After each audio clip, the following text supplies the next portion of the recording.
3-4টা গান শুনে উনি তখন আমার আব্বু বলল যে কেমন লাগলো, তখন বলল যে কেমন লাগলো, তো ছোট মানুষ।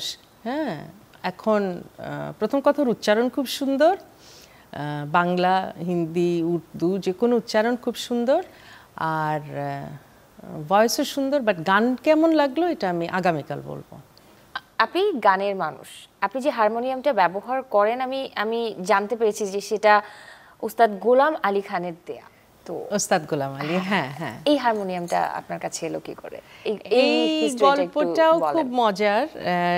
সেটা হচ্ছে আমাদের দেশে যখন বড় বড় শিল্পীরা আসতেন দেশের বাইরে থেকে প্রোগ্রাম করতে, তো আমরা তো কনসার্ট দেখতে চলে যেতাম, কিন্তু যেটা হতো যে আব্বুর পক্ষে তখন একটা প্রোগ্রামে গিয়ে কনসার্ট উপভোগ করা, দেখা যেত যে সেই কনসার্টেরই সব মানুষ ওই কনসার্ট না দেখে ওনাদের সাথে লোকজন ছবি তোলার জন্য একটা বিশৃঙ্খলা তৈরি হবে।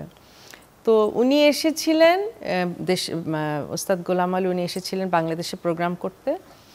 তো প্রোগ্রামের পরে অনেক রাতে আমাদের বাসায় উনি বেড়াতে আসেন, ডিনার করতে আসেন।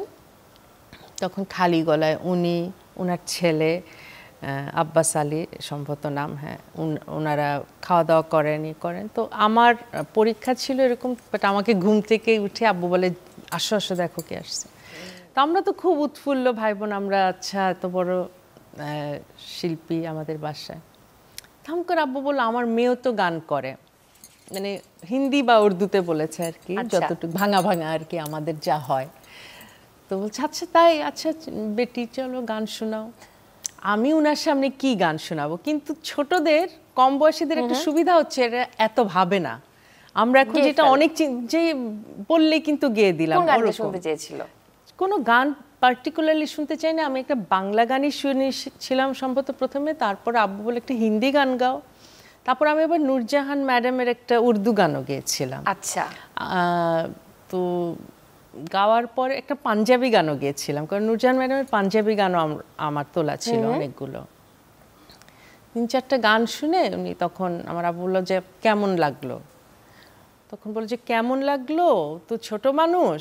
হ্যাঁ, এখন প্রথম কথার উচ্চারণ খুব সুন্দর, বাংলা, হিন্দি, উর্দু যে কোনো উচ্চারণ খুব সুন্দর, আর ভয়েসও সুন্দর, বাট গান কেমন লাগলো এটা আমি আগামীকাল বলবো।